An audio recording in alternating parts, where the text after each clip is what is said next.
Good morning, Horners. Dave here. We had a fantastic Good Morning Gallahorn in the Raw show yesterday after the game. The Vikings versus Saints Wildcard edition. And in this episode, Drew, Ted, and special guest Christopher Gates join us to talk and celebrate that fantastic Vikings win from the defense playing out of their mind, the new scheme moving Hunter and Griffen inside, to the spectacular throw and catch from Kirk Cousins to Adam Thielen. And then, of course, Rudy's final catch to win the game. You want to relive it on this Monday? Why not? Get prepared to watch. And we're on to San Francisco after this. Let's go, everybody!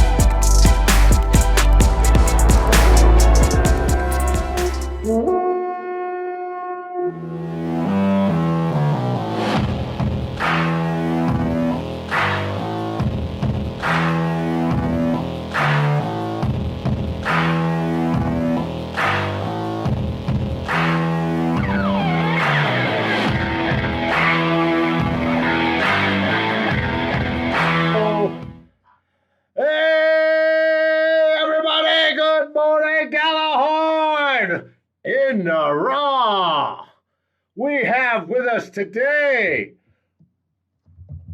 Drew, Ted, and Christopher Gates, the Grand Poobah of Daily Norseman, to talk Vikings versus Saints in the wild card game where the Vikings pulled it out in overtime to defeat New Orleans Saints. Isn't it great? How you doing, Drew? Taste some milk and kiss my ass. We're moving on, baby. Give Gates the floor. Give Gates the opening round floor here. Let's hear it, Christopher. Welcome back. Come on, Chris. This is your guys' house, man. I'm just here because this is freaking great. I mean, we heard everybody on the pregame show this morning and this afternoon go, oh, the Vikings don't have a chance. They're a huge underdog. I think Strahan said they were going to lose by 17 points. No. Turns out you actually have to play these football games rather than just listen to what people on the interwebs say about them and who should move on and whatnot. So, yeah, this was pretty great. I'm not going to lie. It was. How you doing, Ted? Boys, if I was any better right now, what would I be? Against the law. Let's light this candle. Let's go. Let's go. Now we're officially on. This is awesome. And we already have people chiming in. We have Lucas Silva saying, let's go. We have Ruby Bunting. Best day ever. We have Bill Everson saying go. Wait, get that lady back. Ruby Bunting sounds hot. I want to talk to her. Ruby Bunting, I believe, is Mrs. Drew Bunting. And I believe if this is her best day ever, that means that's better than the day she married you. That's all I'm saying. I'm not saying anything else. That's all I'm saying. That's twice as better as that day. What are you talking about? That's quite the indictment of Mr. Bunting. I'm just no lines with the Tuzak on the wedding day, huh, Drew? No, it's absolutely right. Anyways, Chris, like you were talking about the pregame show, my wife actually, she's not much of a sports fan. She sat and she watched the game with me, and our grandson was here this morning, and we were watching the pregame because I always watch the pregame, and she looked at me, she said, honey, everybody thinks the Saints are going to win. I hope the Vikings win just to shut everybody up. And I'm like, yeah, me too. And they went out and they did that. So now I told her when Rudolph scored, I'm like, look, you're stuck in that spot right here in front of the speed next week through the playoffs. I hope you realize until the Vikings lose. That's right. So anyways. Hey, we got Nathan Wright saying clutch Kirk. Nate Wright? Nate Wright saying clutch Kirk. He was there at the end, throwing it to Rudolph. Damn straight. I'll tell you what. I hope.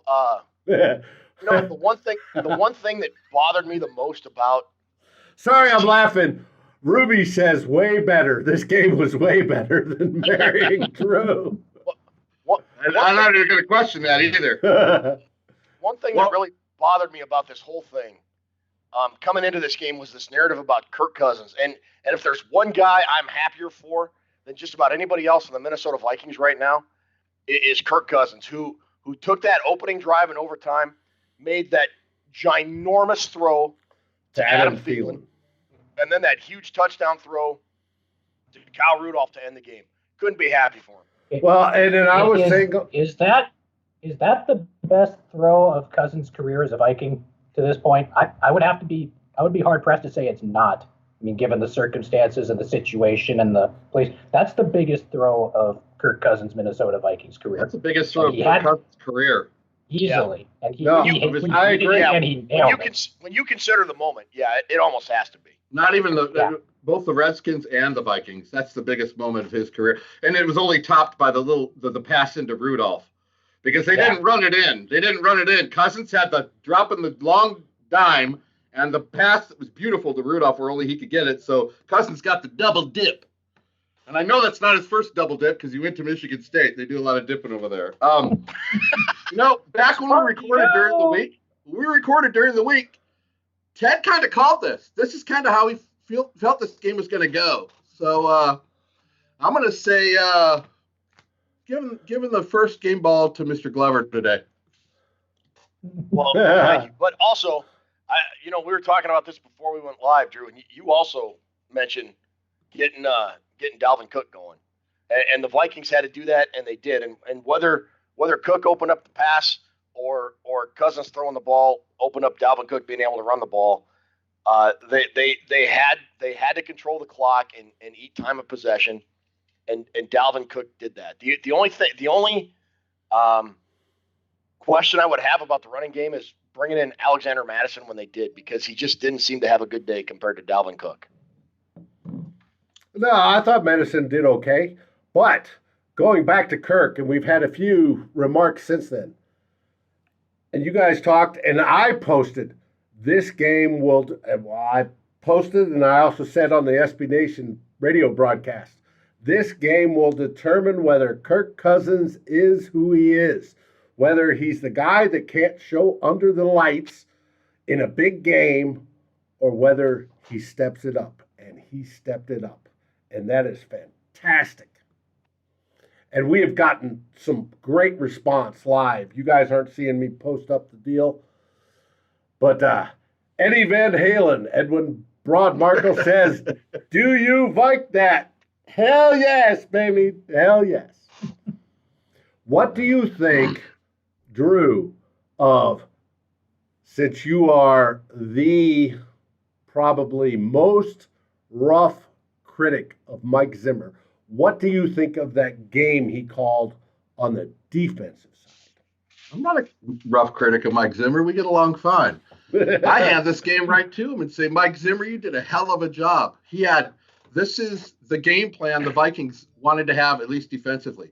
At the end of the first quarter, the Saints had 2 possessions and 10 points. At the end of the first half, the Saints had 6 possessions and 10 points. The Vikings were playing it right. Zimmer played it right down the line exactly how he wanted to play it. Brees only had 75 yards passing at the end of 3 quarters, I believe. That was our best defensive game. And after the first quarter, there's only 25 yards of offense, which was amazing. The last 5 games, the Saints were averaging 36 points a game. Brees had 16 touchdowns and 0 picks. Mm-hmm. So Zimmer flipped the whole table on him. Zimmer played. The key to that, I thought, and we started to see it early on, and I don't know how much we saw it during the season, but they played that package where they put Danielle Hunter and Everson Griffen at the defensive tackle spots and had Weatherly and Odenigbo on the outside. And the Saints interior lineman couldn't handle Everson. He was destroying people.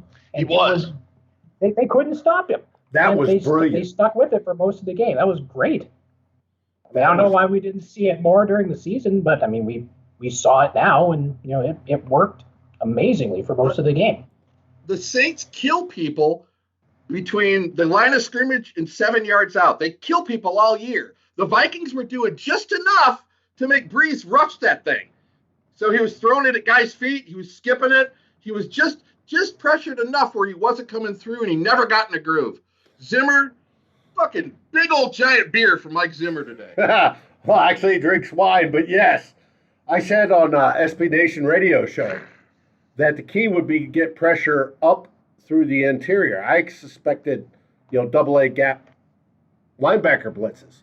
But the whole of putting Everson and Danielle inside was thinking out of the box, and it was brilliant. And it achieved just that. You are absolutely correct, Chris. Look at Dave today on SB Nation Radio when I was interviewed. Yeah. Hey, it's the first time. I got to appreciate it. I love it. Big peacock feathers coming behind him. Yeah. Now that I'm an important member of the media, Good for you, David. Hey, it happens. It's a first. it's awesome, man. Ted's been doing that, multiple dozens of times. Me, it's the first time. So I got. Oh, it's great. It was a great interview. Yeah, it's fun. The only media that wants me is Spice Network and the DEA. That's all people want to talk about. Damn, we just won this game. Hey, shout out to that Bruce Hornsby guy. Yeah, absolutely. Mandarin Rain, you betcha. Let me ask you guys something. What were your thoughts of Kevin Stefanski's? Well, even I guess the second half. There are people that will probably complain about, because when the Vikings went into halftime, they had control of this football game, and it felt like if they could get one more touchdown, this game would be over. And it kind of felt to me like the Vikings went a little bit more conservative again, they did. Yeah, and they did. I just want to know what your thoughts were on that. Did you have faith that the Vikings would pull it out, or did you think they would lose? What were your thoughts going into when I think it was either Troy Aikman or Joe Buck? I can't remember who said it.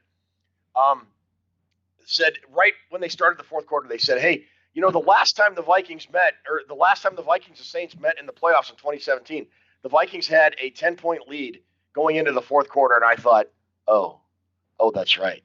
Oh, I don't feel so good right now. Anyways, what are your thoughts on that? They do everything they can to try to jinx this team. It's kind of ridiculous, but no, I understand that Dalvin Cook is probably the centerpiece of this offense. Cousins had a great game today, and I'm happy as hell for him because of what he did in overtime. But if Cook and Madison in the running game are the centerpiece of your offense, I understand wanting to go a little more conservative and give them the football. But I mean, there are times where you got to try to take something off of play action or something somewhere. If I see that reverse to Diggs again, I swear to God, I'm going to throw the shit around my house. I mean, that page needs to be just lit on fire and just thrown away. But, I mean, I understand getting a little more conservative, but, you got to try to take your shots. And I didn't see a lot of bootlegs today. I didn't see a lot of, deep shots. And, if you're going to be a conservative run-first offense, you need to take that opportunity and try to take the bigger chunk plays off of that. And I didn't see a whole lot of that, especially in the second half, until that long one to Thielen at the end.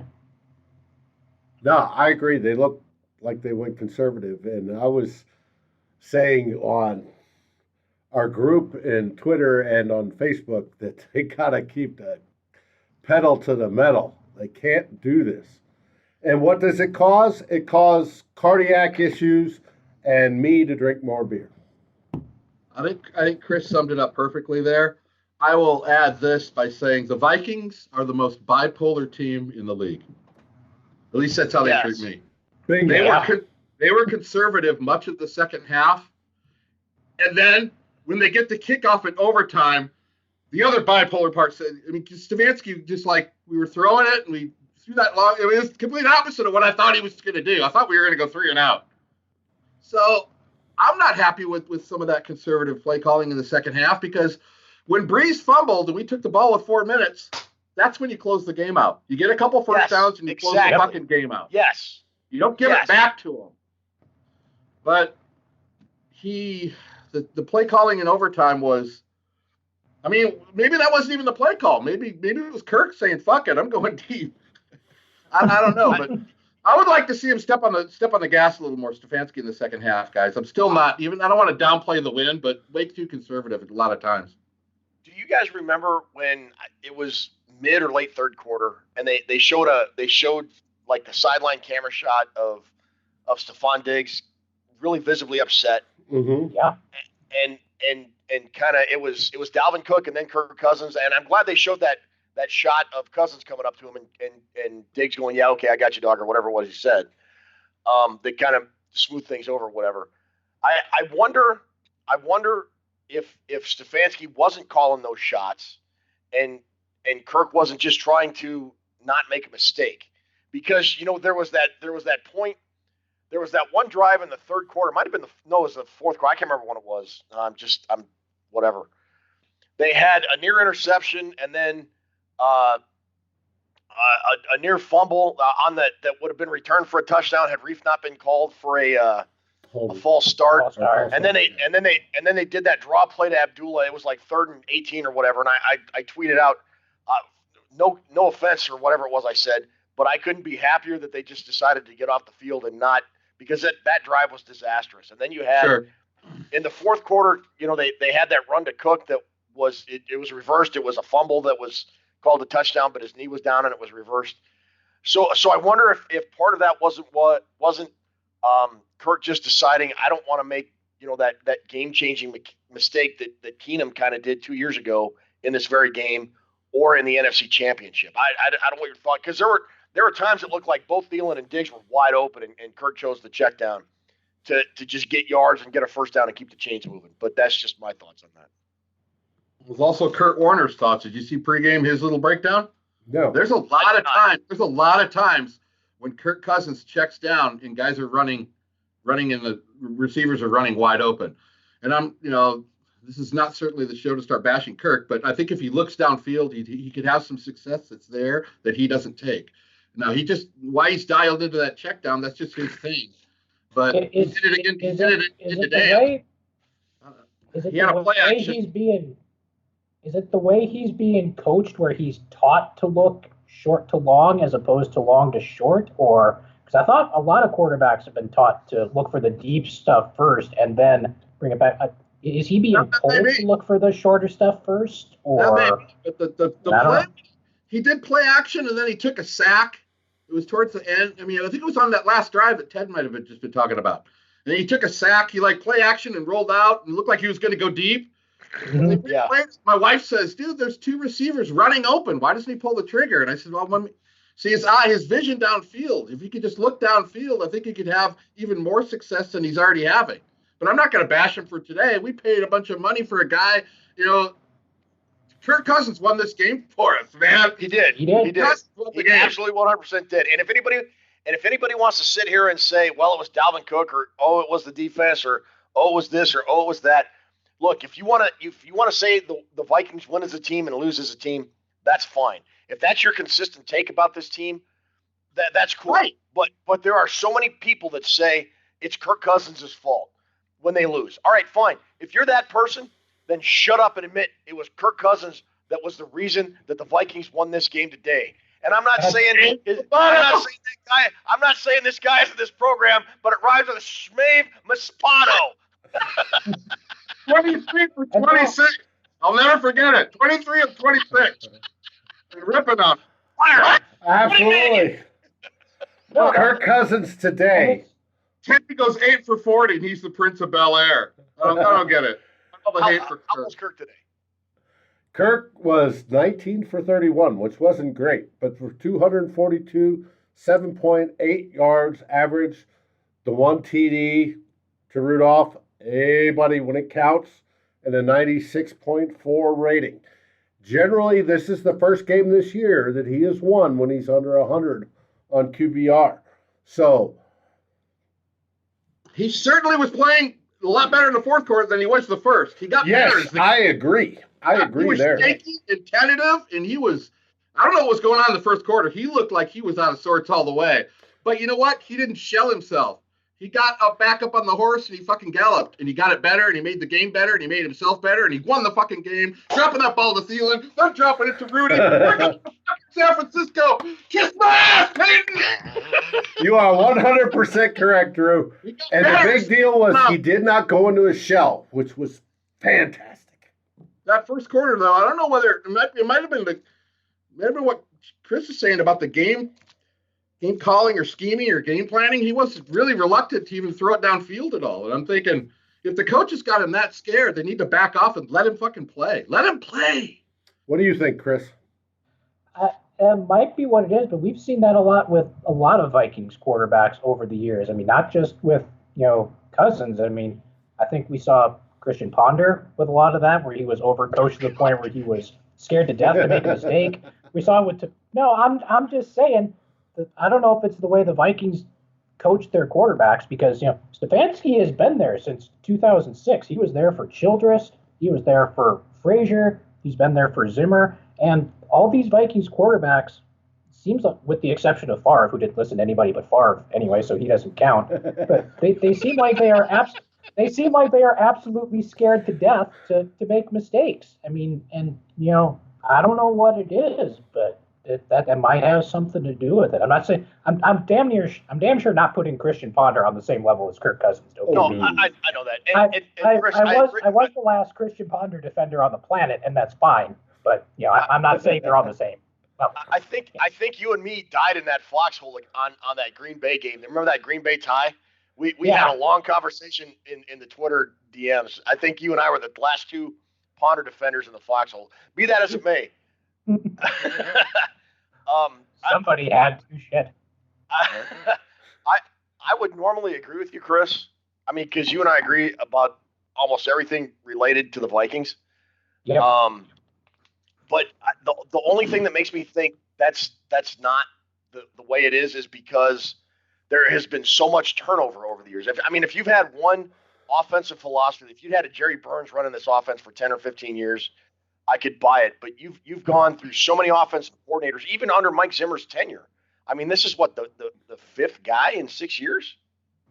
Let's see. We had Shermer and Norv. Who else was there? Norv, Shermer.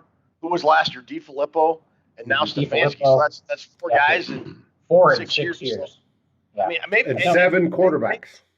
And maybe that's coming from Zimmer that's telling them, look, play, look for the safe option first, and then if there's something open downfield. I don't know, but it might be. I don't know. That was just something I was spitballing on that. No, it's a good theory. But the thing that struck me, even if that was their theory, and credit Thielen. I mean, I don't know if guys have ever tried to catch anything over your shoulder, much less a football in an NFL stadium during the playoffs.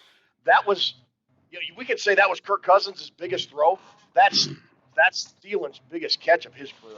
I would lay down right now.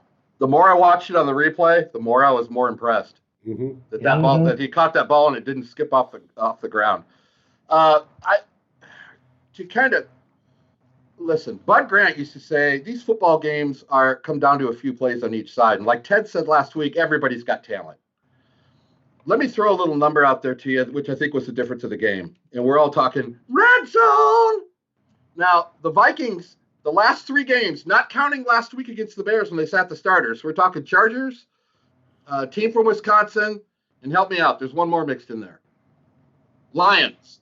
Yeah. Lions, okay. Chargers, team from Wisconsin. The Vikings had 6 touchdowns. Total. We had 6 total. We had defensive touchdown with the fumble return against the Chargers. Okay. How many touchdowns did they have today? 3. 3. 6 in 3 games, and today they had 3. Like Bud Grant said, today when they got down to the inside the 10, they were putting it in the end zone when they had to. Well, what did you say was the key to the game, Drew? Getting touchdowns and not field goals. Well, no, that's not what you said. Who was the key to the game? That's what I said. Who was the key to the game today that you predicted in our preview show? Cook. What did Cook have? He had a couple scores down deep, late in the game. He had 28 rushes for 94 yards and 2 TDs. He was it, without a doubt. The Reds, they scored 3 touchdowns, and compared to what they've had going the last month or so, the offense did wake up, and they needed to. But and everybody accused me, Drew, you just love the defense and you hate the offense. I'm still going to hang the defense with the big game ball on this one. Oh, absolutely. You better give him some stock market points or whatever you do on that too. Give him some. Speaking of Ted in the stock market, we have Bryant Rude, who comments on this. Ted, have you ever heard of Purple Buckeye? Google it. Also, I've heard of that dude. He's a 100. He's 100%. He's a jackass. If you're on Twitter, don't follow him. The guy's a complete turd. How much crow does Score North have to eat this week? Their podcasts were brutal to Kirk this week. All of it. All of the crow. As much. Set up a big old crow buffet. Have fried crow, baked crow, barbecued crow, all the crow they can handle, and then some, because they've earned every bit of it. Did anybody over there? I didn't see a lot of their pods this week because I don't like hearing about people. It's over and over again. But was anybody thinking about the Vikings coming out on top over there at Score North? Nope. I don't know. I mean, whether it was a local media or national media, there wasn't. I can't. Maybe I'm wrong, and correct me if I'm wrong in the comments, folks that are watching this. If you are, I can't think of one person, one media outlet that thought the Vikings had a chance to win, with the exception of the Good Morning Gallahorn crew on our. Who are they? Who are they? You know what we bring to the show, boys? We bring a little thunder and a little lightning. That's what we bring. Hello, forearm slap. How about getting off the field? Getting off the field on third down. Look at the big difference that makes when it comes down to just breaking down a football game. We got off the field on third down and just didn't allow them to grind out these first down after first down. Yep, Saints were 4 for 11 on third down today. That's pretty huge. That's that good. Offense.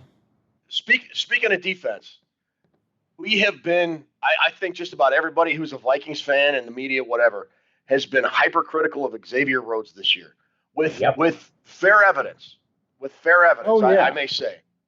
I will say today, though, I don't know if you guys remember the sequence where Alvin Kamara took a dump off pass and got like 6 or 7 yards, and Rhodes hit him. Yes, got hurt. And hurt his shoulder. And I thought to myself, oh, Rhodes is going off. Here we go.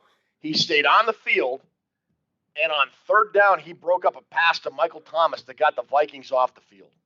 I thought Xavier Rhodes, other than he gave up that huge pass that Taysom Hill threw in the first half, other than that, I thought Xavier Rhodes played a heck of a game. He was a lot closer to the 2017 Xavier Rhodes than the 2019 Xavier Rhodes that we saw. Yeah, and I had wondered if the veterans like Xavier would step it up in the playoffs, and I'm glad they did. Hey, did you see Everson Griffen? He was hot today. Fountain of youth. Yes. Absolute fountain of youth today. And it's a good thing Rhodes stayed in the game and didn't wind up being injured, because we were one step away from pulling dudes out of the stands to play corner out there. No Hughes, no Alexander, had no Rhodes for what we got. Chris Boyd out there. We got Holton Hill out there playing significant snaps. Michael Thomas had 70 yards receiving today. For a dude that sets reception records and yardage records and whatever the hell other records he set, 7 catches for 70 yards for this, that's pretty freaking impressive. And I think that's another big part of the reason why the Saints offense, because they're so used to just being able to hit Michael Thomas whenever they want, and today they couldn't do it. Mm-hmm. Yeah. I got to say, Mike Zimmer, you can say what you want about Mike Zimmer as a coach, and we had all the noise this past week about Dallas and whatever. Mike Zimmer has, for the most part, he has the number of the New Orleans Saints and Sean Payton. He dials up a heck of a game plan, and I mentioned that in the preview show. he's played the New Orleans Saints very tough the last 3 games. And as long as the Vikings didn't beat themselves, I think I said, the Vikings had a really good chance to win the game. And Thielen fumbled on the first drive, and I'm like, here we go. But to the Vikings' credit, they shook that up. Man, they shook that off. That was a team a year ago that happens. That just steamrolls, and that becomes a huge blowout. This team said, no, it's not going to happen today.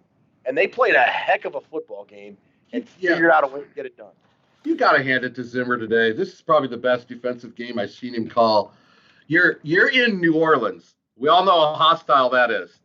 He's in New Orleans. He's down corners. He's down cornerback. He's down personnel. Yeah. That guy had a fucking game plan to kill all game plans. He played it perfectly. He was the Yngwie Malmsteen and Eddie Van Halen combined today. Mike Zimmer was on a roll defensively. And the only thing I wish you would have done is if he would have ran across the field at the end of the game doing this toward John Mason. He was Randy Rhodes, baby. Randy Rhodes, the crazy train. Mike Zimmer called an absolutely fantastic game today. Yeah. And he right down the line. I mean, he's short guys. He doesn't care. He knew there's a fine balance. We're playing the Saints, okay? We're not playing some scrub-ass team with Matt Blau. Yeah. The number 1 defense in the playoffs. I know everybody wants to say Baltimore is, but Brees, that offense. I mean, Kamara, all of it. And there was a time when the Saints couldn't even get a first down every time they got the ball. Zimmer played it perfectly. Hats off to Mike Zimmer. The Saints were so frustrated at one point in the second half. Ohio State graduate Marshawn Lattimore was on the sidelines yelling, I think, at the other Ohio State alumnus in that backfield, Von Bell. I don't know if it was Von Bell. I know it was Marshawn Lattimore, but they were extremely flustered on that sideline. And you could tell it's funny because there was a point in time in that late in the first half, middle third quarter, where Drew Brees, everybody talks about Kirk Cousins' body language. Drew Brees looked like he had no idea what was going on and no idea what was coming next. And then after the Vikings, when it kind of felt they had something going, and was it Danielle Hunter that forced that fumble when the Saints were driving and the Vikings recovered? It felt from up until prior to that drive, because the Saints really sort of had a kind of groove on. It looked like Drew Brees had no answers for what the Vikings were doing, and it was so awesome to see. Yes, it was. You talked about Hunter, and he was going up against a guy today in Ramachek at that tackle spot. That got all pro. Danielle Hunter beat that guy's ass all day today, and Danielle, he can't sniff the all pro team, even though he's got to be one of the best young edge rushers in football. And he goes out there and he just whooped Ramachek up and down the field for 4 quarters, and I think that was a part of it too. I mean, Griffen, he was credited everybody. He was credited with 1.5 sacks, as well as Griffen, who got 1.5 sacks, and they both got 3 QB hits apiece. He was awesome. They both were, and the fact that he was in was awesome. Drew Brees was not used to the pressure he got today. He just wasn't. And nobody saw that coming from the Vikings defensive line. No, it was outside of the box thinking. Except 3 old dudes on GMG. To piggyback off what Chris Gates just said, I've been watching Ryan Ramczyk play since Wisconsin, and he was Quentin Nelson-like at college. He was the best offensive lineman I've seen in the whole class. He owns people. He played a bowl game where they wouldn't even rush against him anymore because he's pancaking everybody. I have never seen him get owned like that. So to say, I mean, if Hunter could do it against him, that's scary to think what he can do to the rest of the league. And on Ted's point about Drew Brees' face, at one point they showed him, and I looked at Ruby and I said, that's the kind of look I used to have in my face when my mother used to drag me to the craft store when I was little. Just he did. He looked lost, didn't he? It was almost like he wasn't frustrated. It was beyond frustrated because he didn't look mad. He just looked kind of like he had smoked too much pot and forgot where he parked his car. It was weird. Yeah.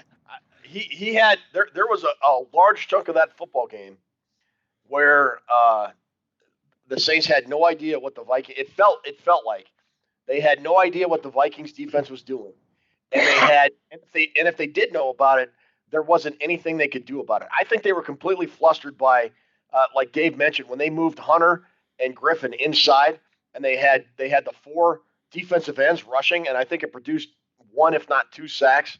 That completely threw the Saints off, and they had, was it 3 with that 3 formation total. with that setup? Yep. What a great total, coach, but yeah. what a great coaching move. It was. Now let's ask you guys this. Weren't you kind of surprised that halfway through the second quarter, Sean Payton didn't start crowding the box and forcing Cousins to beat him? Because it seemed like Cook was getting yards all day. I mean, he never really shut it down, or could he not? I don't think he could. No, early on, the Vikings offensive line was just moving people. It didn't matter how many people were up front. They were just, I mean, there was a screen or a swing pass to Cook, and Garrett Bradbury's like 10 or 15 yards downfield, just running people over. And for the first half of the game, the Vikings offensive line was basically doing what they wanted to do. But I was waiting for the Saints to adjust to it, Chris. I was waiting for him to stop it. They may have, but whatever they were doing, it didn't change anything for most of that first half because, yeah, Cook was ripping off yards, and, you know, Cousins didn't face a lot of pressure, I didn't think, during that first half. I'd have to go back and look, but, yeah, that first half, the Vikings were just kind of doing whatever they wanted on offense, as long as they weren't fumbling the ball away. It felt like the only time the Vikings had trouble running the ball was outside, especially the left side of their offensive line. Every other time, it seemed like they had a fair amount of success. Mm-hmm. And if they did have success, it seems like a hold would bring it back. The outside runs. Mm-hmm. And some of those calls were ticky-tack, but we won't go into the officiating.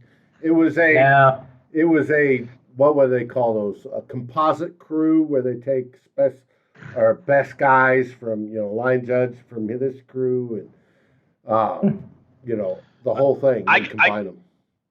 I got to say, there were a couple bad calls, but I will say they were even.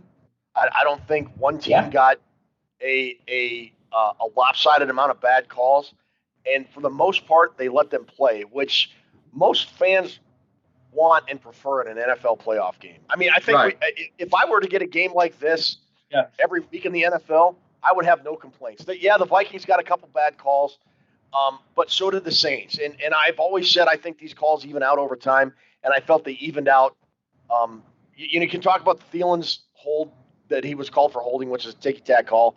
There was a blindside block that the Saints were called on that was really questionable, that really changed. On the punt return. Yards, on the punt return. That evened out. I don't have a problem with the way the game was called at all, to be quite honest. Was there any pass interference calls? I don't remember a one. There was. There was, one, I thought. I can't remember. I can't remember who it was on. Yeah, it was on Irv Smith. It got called on Irv Smith. Yeah. Early in the third quarter, I think it was. Yeah. But no game-changing stuff at all. No, the game book. The game book says New Orleans was called for 6 penalties for 52 yards. The Vikings were called for 4 penalties for 26 yards. I'm with the Purple Buckeye in this. For as shitty as we see the officiating every week, as long as they're not botching it, I'm happy. Can you ask for any more? There wasn't really any big.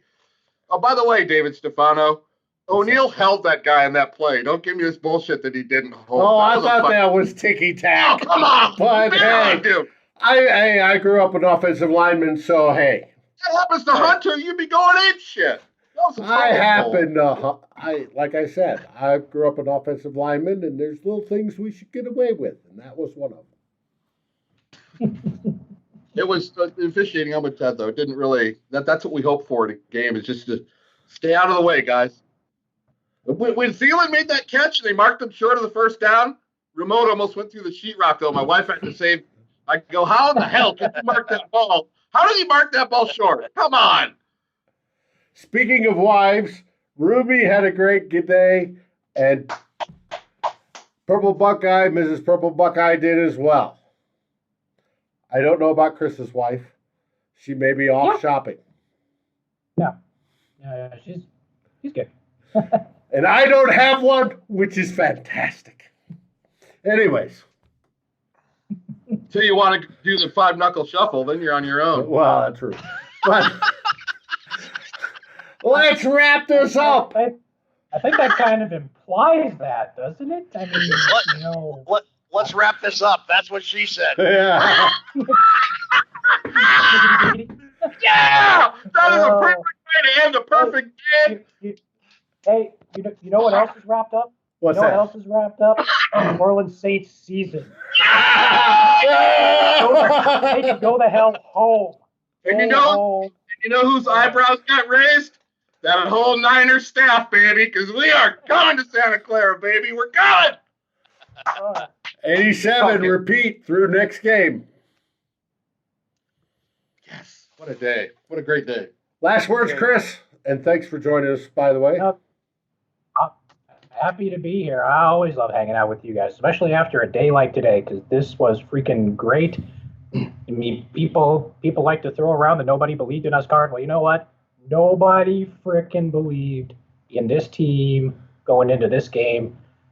And they did it because they had the ability to do it, and they went out and they did it. And yeah, I'm freaking thrilled that we get at least one more week of Vikings football this year. So there you go. Absolutely. Drew? Not much to add to that. Poobah covered it all. I will say this. I was kind of mad that the reserve played the last week of the season. Now I'm pretty happy because Boyd got much needed experience. Yeah. So everything Chris just said, we're moving on. I'm one happy mofo. Meow, meow, Viking cow. That's right. Ted? Super Bowl, homeboy.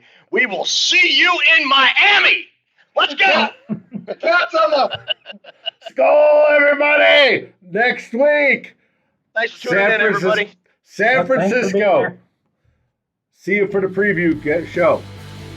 And on Daily Norseman, every day. Every day. Long.